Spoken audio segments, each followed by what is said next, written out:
Perkenalkan, nama saya Marini. Awal tahun 2005, setelah resmi menikah, saya ikut suami pindah ke Padang. Suami bekerja di kapal, ritme hidupnya aneh. 2 hari berlayar, baru sehari pulang, lalu berangkat lagi. Artinya, sejak awal saya sudah harus siap banyak waktu sendirian di rumah. Kami memutuskan untuk menyewa sebuah kontrakan. Dari luar, rumah itu tampak biasa. Dinding bercat putih pudar, halaman kecil tanpa pagar tinggi. Hanya ada jalan tanah yang agak menanjak menuju pintu depan. Tapi begitu kaki pertama kali menginjak ambangnya, ada sesuatu yang membuat langkah saya otomatis melambat. Bagian dalam rumah ternyata mengikuti kontur tanah bukit. Bukan rumah bertingkat seperti ruko, melainkan lantai yang dibuat naik turun bertangga. Setiap ruangan berada di ketinggian yang berbeda. Dari pintu depan masuk, ruang tengah berada di posisi agak rendah, lalu lorong kecil dengan 3 anak tangga menghubungkannya ke bagian atas. Belum sampai dapur, masih ada 2 anak tangga lagi untuk benar-benar mencapai ruangan masak. Jadi total ada 5 anak tangga dari ruang tengah ke dapur. Rumah ini cukup luas untuk ukuran kontrakan. Ada 2 kamar, ruang tengah, dapur, dan halaman belakang kecil. Namun ada hal yang membuat saya tidak betah sejak awal. Rumah-rumah di sekitar juga kosong. Rumah tepat di bawahnya kosong, rumah di depan juga kosong.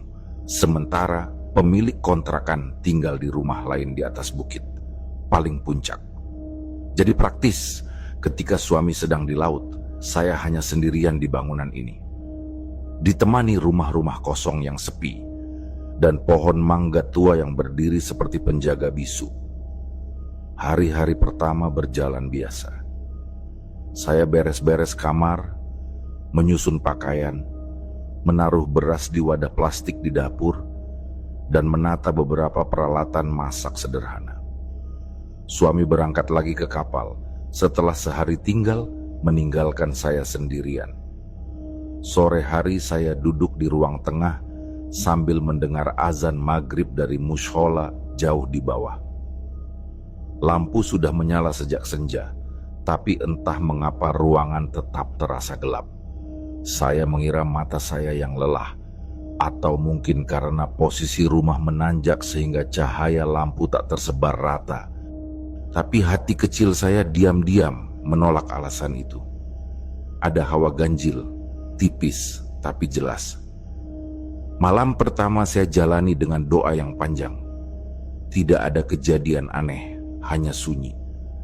Malam kedua juga sama. Suasana tetap sepi, meski bulu kuduk saya kadang berdiri tanpa alasan ketika melewati lorong menuju dapur.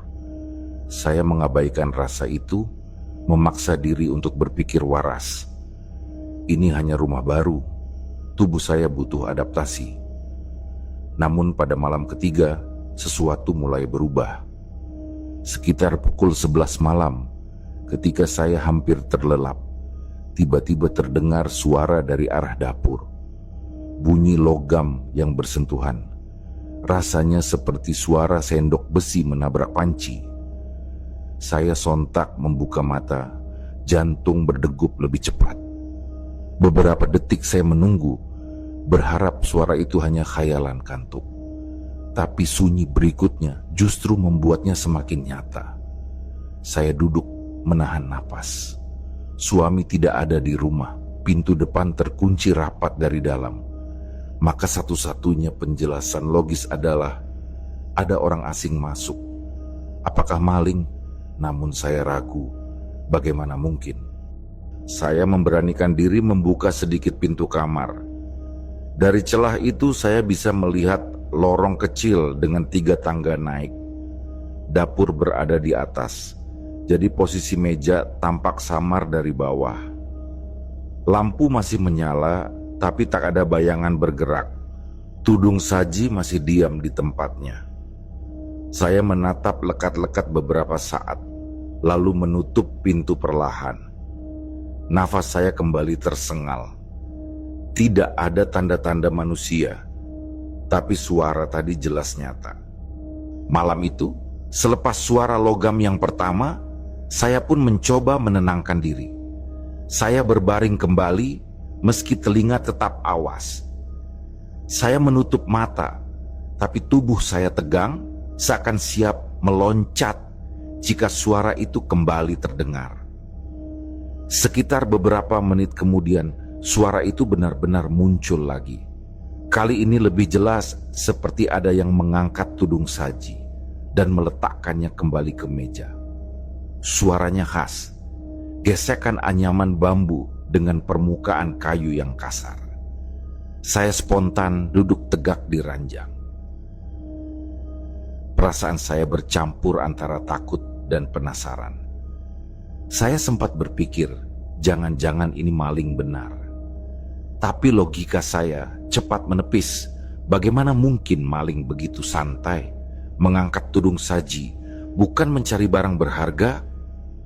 Seharusnya dia ribut membongkar lemari, bukan berkutat di dapur. Saya memberanikan diri. Pelan-pelan, saya kembali membuka pintu kamar. Pintu kamar saya langsung menghadap ke arah lorong kecil dan tangga menuju dapur. Dari posisi itu, saya bisa mengintip sedikit. Lampu di ruang tengah menyala, lorong tampak terang, dan dapur di atasnya terlihat samar-samar. Saya mengangkat dagu berharap bisa melihat ke permukaan meja dapur. Tudung saji itu masih diam di tempatnya, tidak bergeser sedikit pun. Saya menunggu 10 detik, 20 detik, tidak ada gerakan, sunyi. Hanya detak jantung saya yang terdengar di telinga. Saya akhirnya menutup pintu lagi, mencoba mengusir rasa was-was. Namun begitu kepala saya menyentuh bantal, suara itu datang lagi. Kali ini bukan tudung saji, melainkan bunyi gelas digeser. Persis seperti orang yang mengambil gelas dari rak, lalu menaruhnya di meja. Saya spontan menahan napas. Rasa penasaran melawan rasa takut. Saya berpikir keras, kalau benar ada orang, kenapa suaranya hanya di situ-situ saja? Kenapa tidak ada langkah, tidak ada tanda pergerakan lain? Dalam hati kecil saya, muncul firasat yang lebih daripada logika. Ini bukan manusia. Saya mencoba berdoa pelan, membaca apapun yang saya hafal sambil memejamkan mata. Tapi doa itu terhenti ketika telinga saya menangkap bunyi lain. Suara tudung saji diangkat lagi. Kali ini lebih keras, seolah benar-benar dilepas ke meja. Saya hampir berteriak. Dengan tangan gemetar saya kembali membuka pintu kamar. Kali ini lebih lebar, nyaris setengah. Pemandangan tetap sama. Lorong hening, dapur terang. Tudung saji tetap tergeletak manis di tempatnya. Rak tetap rapi. Hanya suara yang barusan nyata, namun tak meninggalkan bekas. Saya berdiri lama di ambang pintu. Saat itu bulu kuduk saya meremang hebat. Rasanya ada yang sedang memperhatikan dari arah dapur. Tapi mata saya tak menemukan sosok apapun. Akhirnya saya berbisik dalam hati, suara batin yang bahkan nyaris seperti doa. Saya tidak akan mengganggu. Tolong jangan ganggu saya. Kalau memang ada penghuni lain di sini, kita tinggal bersama saja. Saya di bagian saya, kamu di bagianmu. Jangan saling usik. Kata-kata itu entah mengapa membuat napas saya sedikit lebih ringan. Saya kembali ke kamar, menutup pintu, dan memaksa diri untuk tidur. Malam itu berakhir tanpa gangguan lagi. Tapi sejak saat itu, saya tahu rumah ini tidak benar-benar kosong. Malam keempat, kejadian serupa terulang. Sekitar pukul 11, suara tudung saji lagi. Kali ini saya bahkan tidak berani membuka pintu kamar. Saya hanya berbaring, menutup telinga dengan bantal, berusaha berpura-pura tidak mendengar. Namun pukul 2 dini hari, suara itu berubah. Ada bunyi air dituang. Pelan, stabil, persis seperti orang menuang air dari teko ke gelas. Lalu suara gelas diletakkan kembali. Hening sebentar, lalu bunyi tutup teko dipasang. Saya terbelalak di kasur. Saya tahu betul sebelum tidur teko itu saya kosongkan, tidak ada air di dalamnya. Jadi bagaimana mungkin terdengar seperti menuang?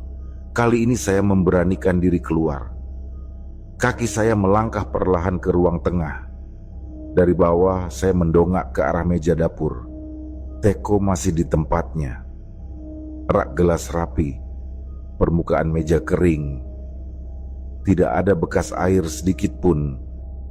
Saya menggigil. Suasana bukan sekadar sepi, tapi sepi yang penuh tekanan.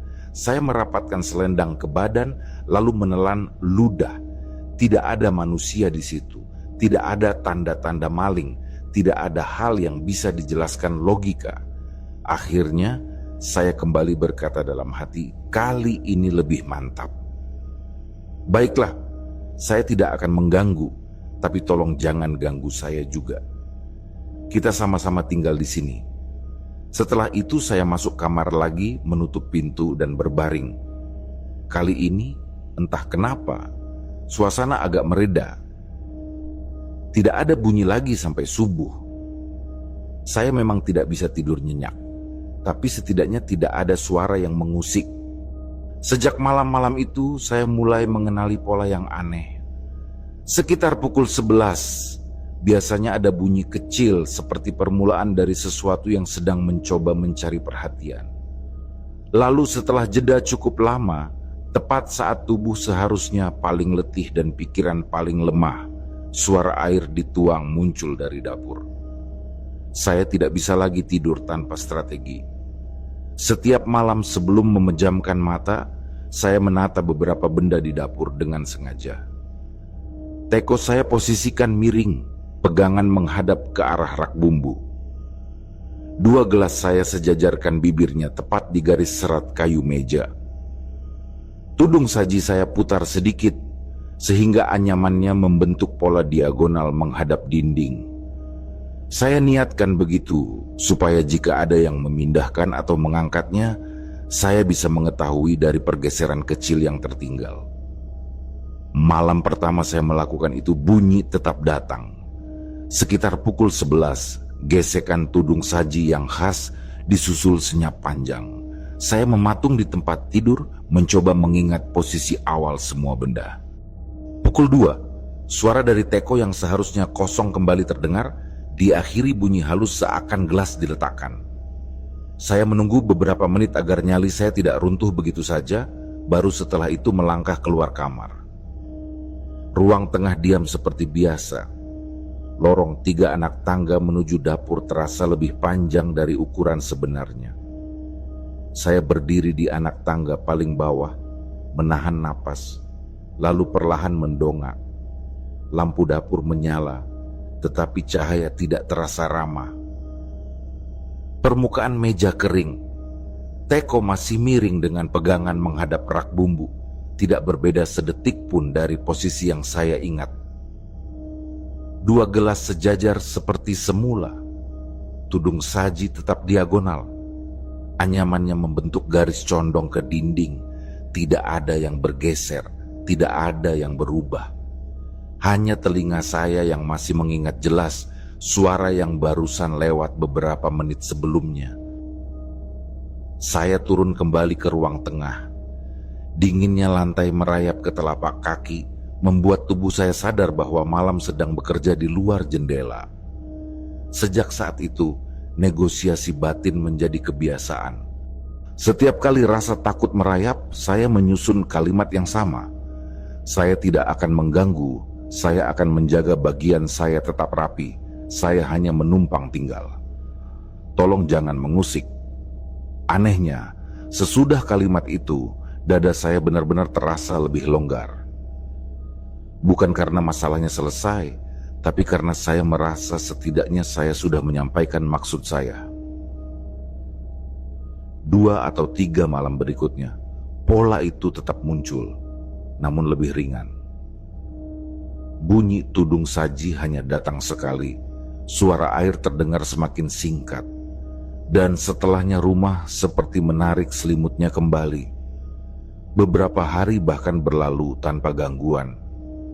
Saya memanfaatkan hari-hari tenang itu untuk mengisi repetisi kecil, menyapu lorong, menggosok panci sampai berkilat, memindah wadah beras ke tempat yang lebih kering. Saya sengaja sering membuka pintu belakang di siang hari, membiarkan udara lewat melewati lorong menuju tempat cuci piring.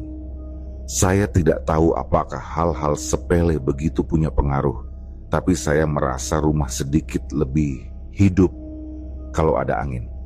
Meski begitu, ada hal yang tidak berubah. Maghrib selalu terasa berbeda. Setiap kali azan menggema dari mushola jauh di bawah, cahaya bohlam di dapur seperti kehilangan niat untuk menerangi. Ia memang menyala, tetapi pandangan mata tidak jadi lebih terang. Kadang-kadang saya mengira lampu itu akan padam kapan saja, padahal kalau dilihat baik-baik, filamennya tetap menyala. Hanya cahaya yang dihasilkannya seperti menabrak kabut tipis yang tidak terlihat. Saya menyiasatinya dengan menunda urusan dapur menjelang maghrib. Jika harus menanak nasi, saya usahakan lebih awal atau lebih malam sekalian. Jam maghrib saya perlakukan sebagai suatu hal yang bukan untuk saya. Di situ, saya hanya melintas sebentar, mengambil air atau memeriksa pintu belakang, lalu kembali ke kamar dan membaca apapun yang menenangkan pikiran. Terkadang, saya duduk di tepi ranjang sambil menatap pintu kamar yang sedikit terbuka, memastikan garis lorong tetap kosong. Tidak ada apa-apa, tetapi mata saya jarang mau meyakini itu. Di tengah hari-hari yang relatif tenang itu, Bibi mengabarkan akan ada acara keluarga kecil. Ia memintaku datang sejak pagi. Suami sedang di laut, jadi rumah pasti kosong seharian.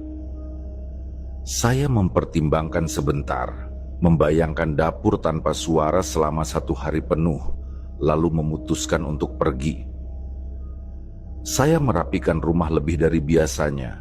Piring dicuci tuntas, meja dapur saya lap sampai tidak ada sisa minyak, tudung saji saya angkat dan saya rapikan, posisinya kembali ke tengah. Teko saya kosongkan dan saya miringkan seperti biasa, kunci saya cek 2 kali. Setelah itu, saya mengunci pintu depan dan menuruni jalan kecil menuju halte. Perjalanan ke rumah Bibi hanya 1 kali naik angkot. Sepanjang perjalanan, saya sempat menertawakan diri sendiri. Betapa rumah yang biasa saja bisa membuat kepala bekerja terlalu banyak. Di rumah Bibi, suasana ramai. Suara orang bercakap, piring beradu halus, dan aroma masakan yang kuat. Untuk beberapa jam, rumah kontrakan itu hilang dari pikiran, seperti disimpan sementara di laci yang ditutup rapat. Saya membantu di dapur, menyiapkan sayur, memotong buah. Waktu berjalan lebih cepat ketika dikelilingi suara manusia. Menjelang maghrib saya pamit. Bibi sempat meminta saya menginap, tetapi saya menolak halus. Saya berpikir tentang kemungkinan suami pulang malam itu. Meski menurut kebiasaan, ia baru akan singgah 2 hari lagi. Bibi mengantar saya sampai bawah di titik jalan yang menanjak menuju kontrakan dan kami pun berpisah di sana. Maghrib itu terasa berbeda. Sesampainya di rumah, perut saya lapar dan niat saya hanya satu, menanak nasi lalu makan seadanya. Tapi sejak pertama menyalakan lampu dapur, firasat buruk sudah datang. Cahaya bohlam memang menyala terang, namun mata saya menolak percaya. Ruangan itu tetap gelap, bukan gelap total, melainkan seperti ada selapis kabut yang mengambang, menelan cahaya, membuat pandangan saya tidak pernah jelas. Saya berdiri di ambang tangga dapur, menatap ke atas. 5 anak tangga dari ruang tengah terasa lebih berat dari biasanya. Saya menelan ludah, lalu melangkah perlahan. 1 tangga, 2, 3, 4, 5. Sampai akhirnya saya tiba di lantai dapur, menyalakan rice cooker, dan mulai menakar beras. Saya mencoba memusatkan perhatian pada pekerjaan kecil itu. Membuka wadah beras, menciduk dengan gelas plastik, menuangkannya ke panci, lalu menambahkan air.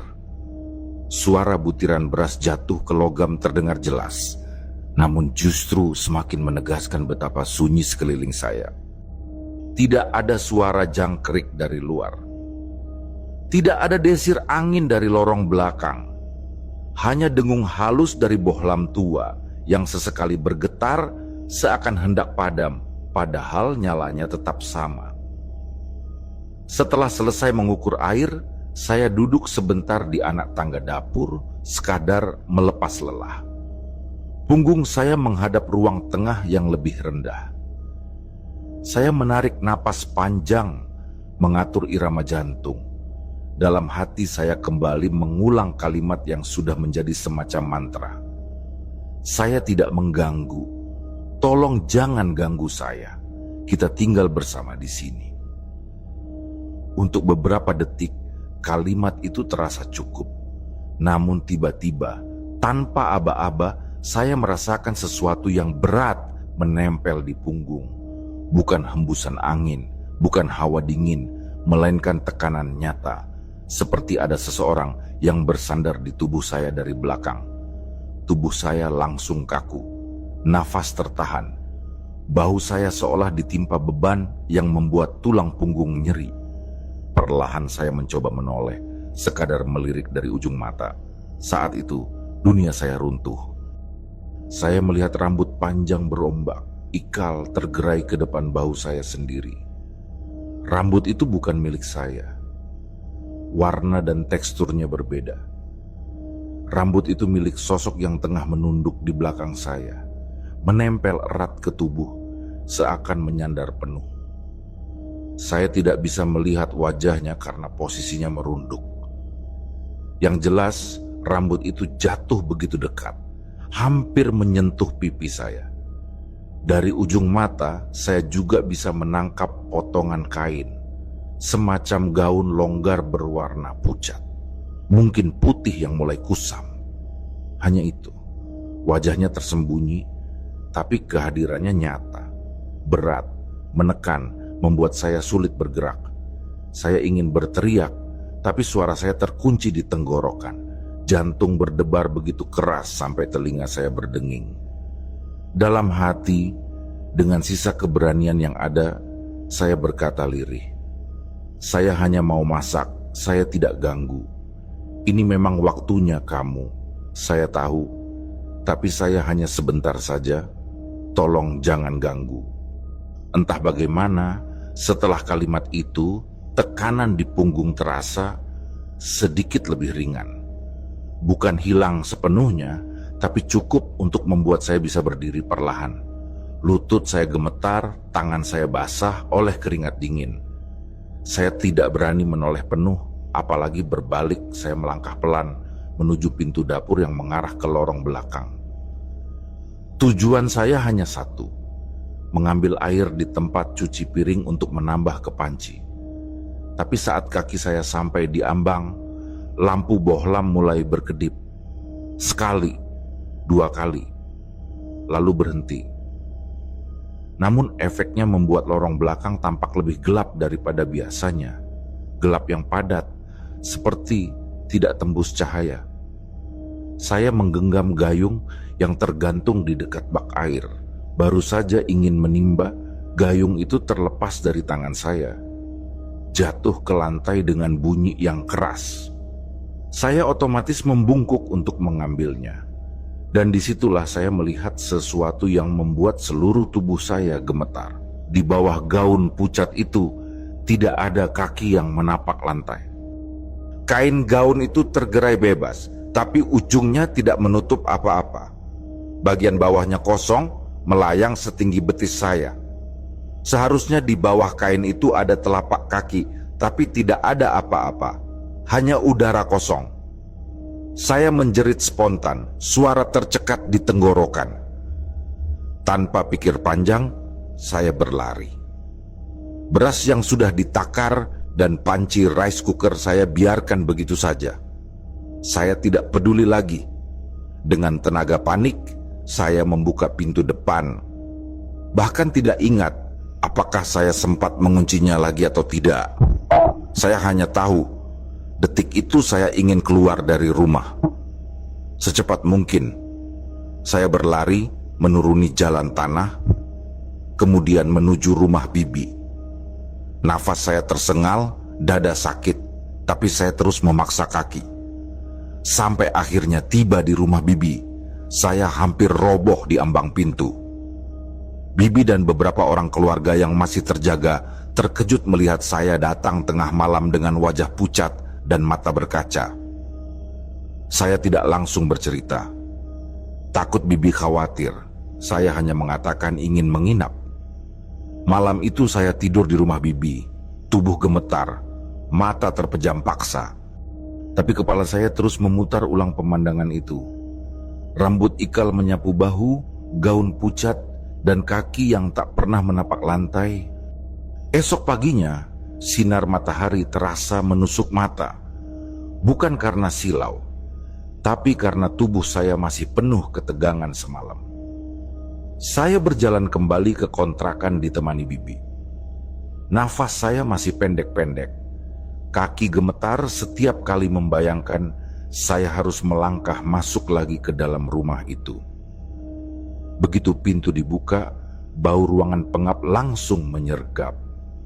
Udara di dalam masih sama dinginnya, meski matahari sudah tinggi. Dapur tampak kacau. Butiran beras berserakan di lantai, panci rice cooker terbuka, dan gayung tergeletak di lantai dengan posisi miring. Semua itu jadi bukti nyata betapa paniknya saya saat lari semalam. Saya bahkan tak sempat menutup pintu dengan benar. Rumah semalaman terbuka begitu saja, kosong tanpa penghuni rumah. Bibi menatap keadaan itu dengan wajah serius. Ia tidak banyak bicara, hanya sesekali menggeleng pelan. Setelah menutup pintu dan memastikan rumah aman, ia menarik saya duduk di ruang tengah. Suaranya rendah, nyaris seperti bisikan. Dari dulu orang-orang bilang, rumah ini angker katanya. Asalnya tanah sini bekas kuburan orang Tionghoa. Saya tertegun. Kata-kata itu langsung menjawab semua firasat yang sejak awal saya rasakan, sekaligus membuka pertanyaan baru yang lebih menakutkan. Bibi melanjutkan. Ia bercerita bahwa di masa lalu, lahan itu memang dipakai untuk menguburkan orang-orang Tionghoa. Namun ada tradisi yang berbeda. Jika keluarga belum punya cukup uang untuk upacara bakar tulang, jenazah biasanya dikubur sementara dulu. Nanti ketika waktu dan dana memungkinkan, barulah tulang belulang diambil kembali, dikumpulkan, lalu dibakar sesuai ritual. Artinya, lahan itu tidak pernah kosong benar. Bekas makam tetap meninggalkan jejak meski jasadnya sudah dipindahkan. Dan rumah kontrakan saya berdiri tepat di atas lahan luas yang dulunya dipakai untuk itu. Saya mendengarkan dengan jantung berdegup. Gambaran semalam semakin terasa cocok dengan cerita bibi. Sosok itu bukan sekadar penampakan, mungkin ia bagian dari penghuni lama yang tidak pernah benar-benar pergi. Bibi lalu menyarankan agar rumah itu diberi doa. Ia membawa selembar kertas kecil berisi ayat-ayat dan doa yang biasa dipakai untuk menenangkan rumah. Kami berjalan ke setiap sudut, ruang tengah, kamar, dapur, hingga pintu belakang. Bibi membaca doa pelan, sementara saya mengikutinya dengan suara gemetar. Saat doa dibacakan di dapur, bulu kuduk saya kembali berdiri. Tapi berbeda dengan semalam, hawa yang menyelimuti ruangan terasa sedikit lebih ringan.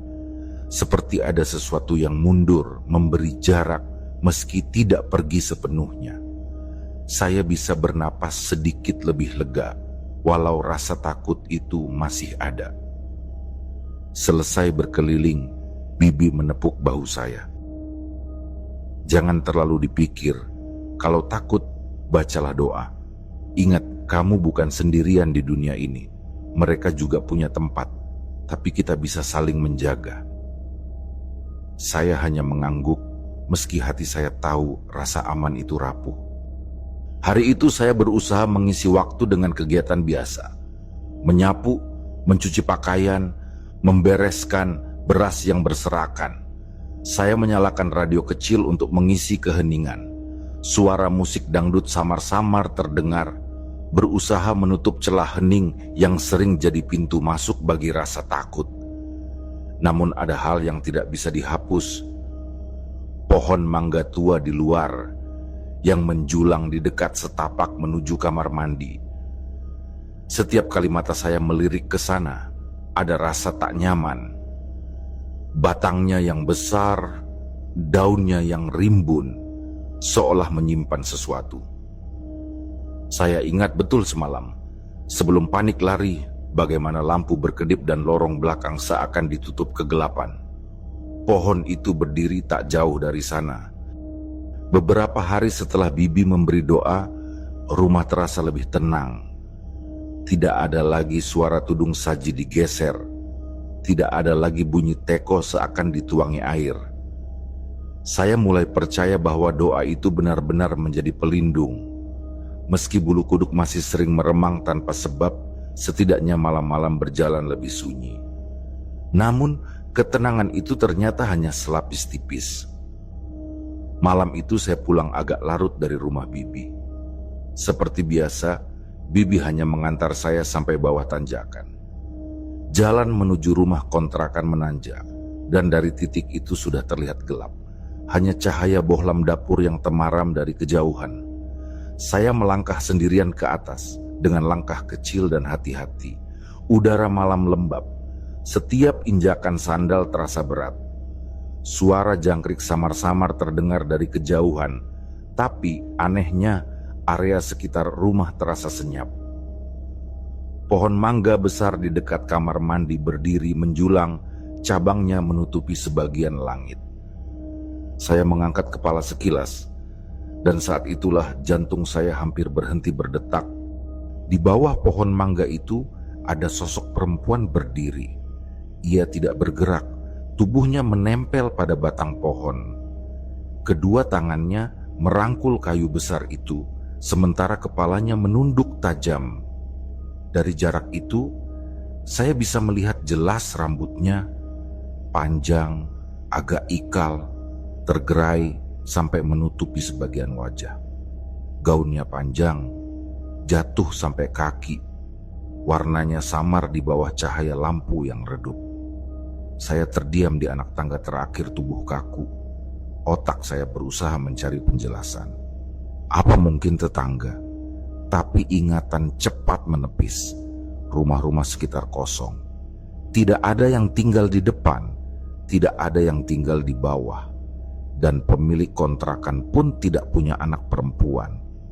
Saya memberanikan diri bersuara, meski suara saya serak. "Sedang apa di situ, Mbak?" Sosok itu tidak menjawab. Ia tetap diam, kepala tertunduk, tangan masih memegang batang pohon. Saya mencoba lagi, lebih keras. "Apa mau numpang kamar mandi, Mbak?" Tetap tidak ada reaksi. Diam, seperti patung. Dada saya makin sesak. Saya tahu betul kalau itu manusia pasti ada gerakan kecil, paling tidak menoleh atau memberikan jawaban. Tapi sosok itu tetap membatu. Saya menarik napas dalam-dalam, mencoba menahan gemetar. Saya putuskan untuk tidak mendekat. Dengan langkah secepat mungkin, saya berbelok ke pintu rumah, membuka kunci, lalu masuk. Pintu langsung saya tutup rapat, punggung saya bersandar di baliknya sambil menahan napas. Di dalam rumah, saya mencoba meyakinkan diri. Mungkin cuma orang iseng, mungkin cuma kebetulan. Tapi di dalam hati, saya tahu itu bukan kebetulan. Aura yang saya rasakan barusan berbeda. Udara di luar terasa menekan, sama seperti ketika sosok itu bersandar di punggung saya malam maghrib beberapa waktu lalu. Malam itu, saya sulit tidur. Meski tidak ada suara dari dapur, Bayangan perempuan di pohon mangga terus menghantui kepala saya. 2 hari setelah saya melihat sosok itu berdiri di bawah pohon mangga, suasana kembali terasa tenang. Saya mencoba menganggap kejadian itu hanya sekilas pandang. Namun rasa lega itu tidak bertahan lama. Malam itu, sekitar pukul 1 dini hari, saya terbangun karena ingin ke kamar mandi. Rumah sunyi, hanya suara bohlam berdesis halus di ruang tengah. Saya bangun pelan, melangkah menuju pintu depan. Sebelum membuka, saya menyingkap tirai jendela kecil di sisi pintu untuk memastikan keadaan luar. Dan disitulah saya hampir menjerit. Di teras rumah, tepat di lantai semen yang hanya berjarak beberapa langkah dari pintu, seorang perempuan duduk membelakangi saya. Rambutnya panjang, ikal, menjuntai hingga punggung. Ia mengenakan gaun dengan motif bunga warna abu-abu, sama persis seperti yang saya lihat saat berdiri di pohon mangga. Tubuhnya condong sedikit ke depan, kedua tangan menopang perut yang tampak menonjol, seperti perempuan yang sedang hamil. Saya terpaku, nafas saya tercekat, jari-jari saya gemetar memegang tirai. Saya mencoba mengintip lebih lama, berharap mungkin itu hanya orang lewat, tapi tidak. Sosok itu benar-benar duduk diam di teras saya, tanpa gerak, tanpa suara. Saya cepat-cepat menutup tirai, punggung saya menempel ke dinding, jantung saya berdegup sekeras bunyi gendang, membuat dada saya sakit. Keinginan untuk keluar ke kamar mandi hilang seketika. Malam itu saya tidak berani membuka pintu lagi. Saya hanya duduk di tepi ranjang, memeluk lutut, menunggu waktu berjalan. Setiap bunyi kecil dari luar membuat saya semakin kaku. Hingga akhirnya, tanpa sadar fajar menyingsing dan suara azan subuh terdengar. Pagi itu saya memberanikan diri keluar.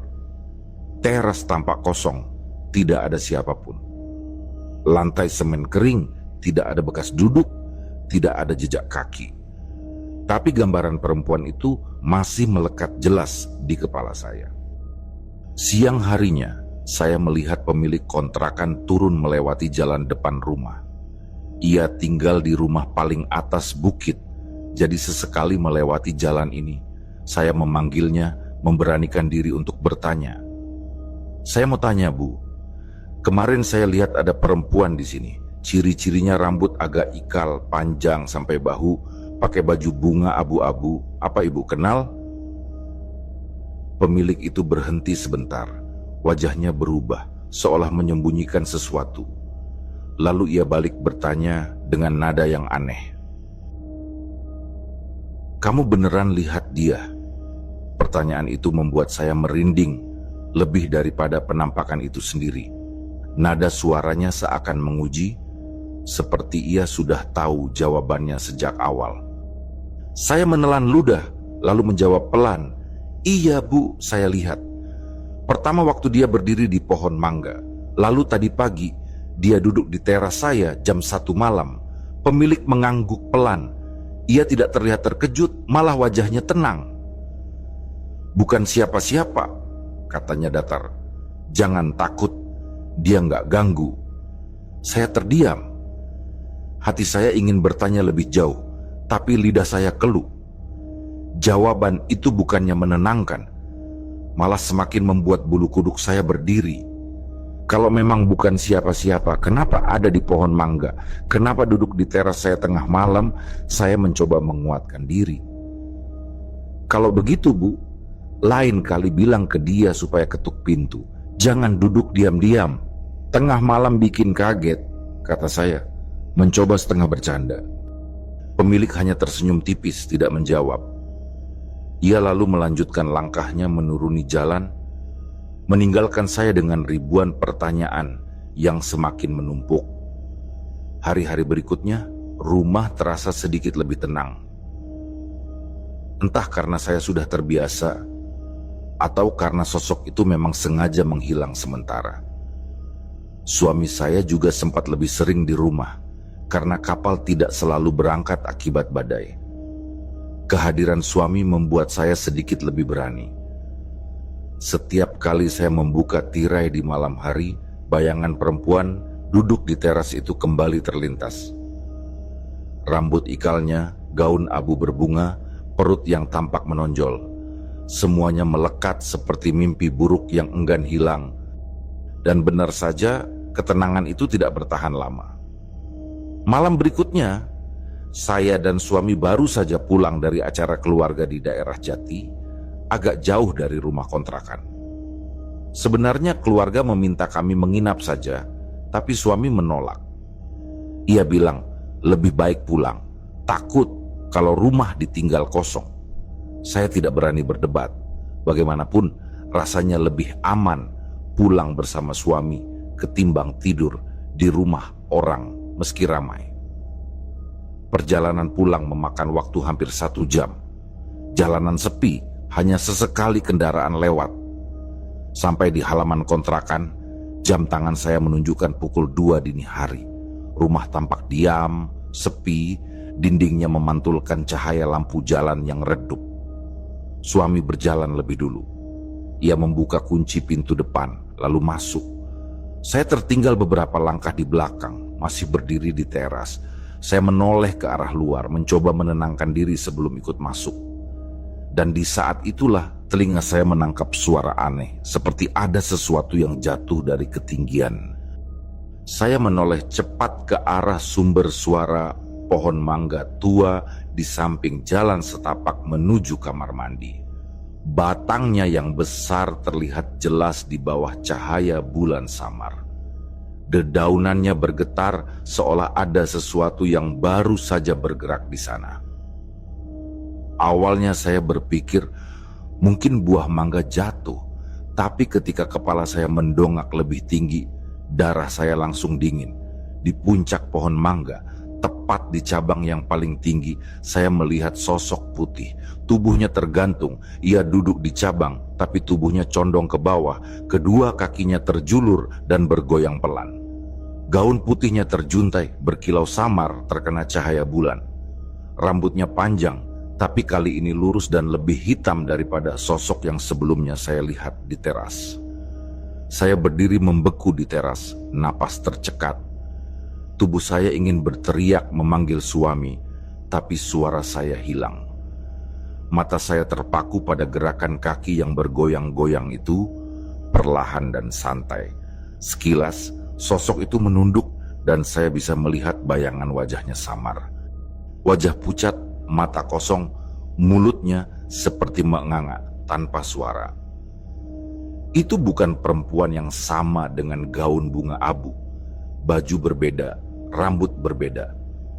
Artinya, ada lebih dari satu penghuni di sini.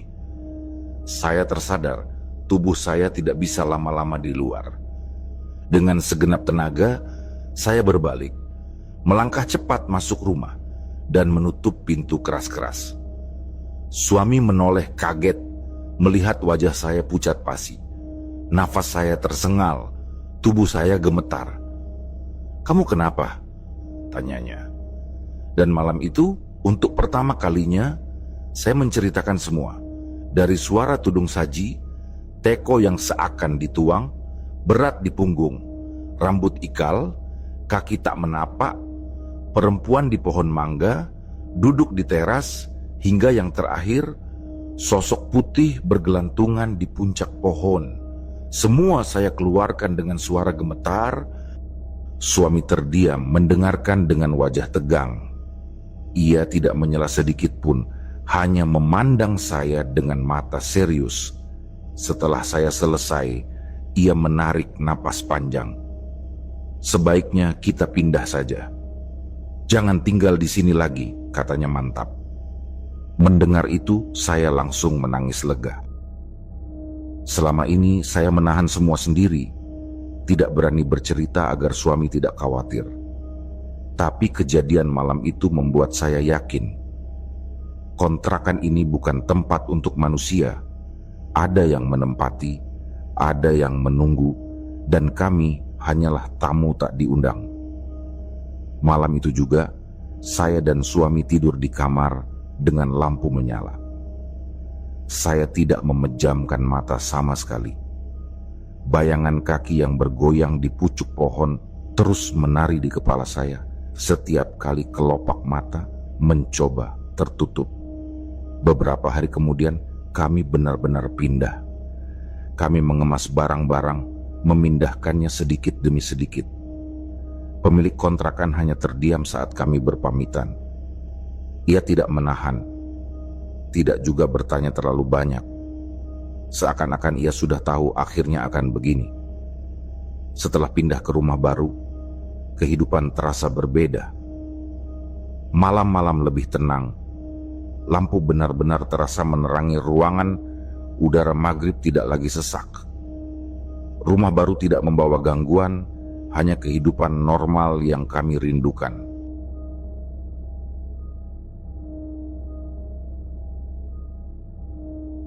Demikianlah kisah yang kami bawakan ini.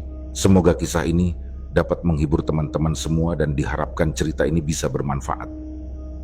Baiklah, terima kasih untuk teman-teman yang telah mendengarkan cerita ini dan juga yang telah mendukung channel ini. Semoga kebaikan yang dilakukan teman-teman dibalas oleh Allah Subhanahu wa Ta'ala dengan hal-hal yang lebih baik dan lebih bermanfaat dalam kehidupan. Saya mohon maaf apabila ada kesalahan dalam perkataan ataupun pengucapan dalam menceritakan kisah ini. Sampai jumpa lagi di kisah kami berikutnya. Semoga sehat dan sukses selalu untuk kita semua.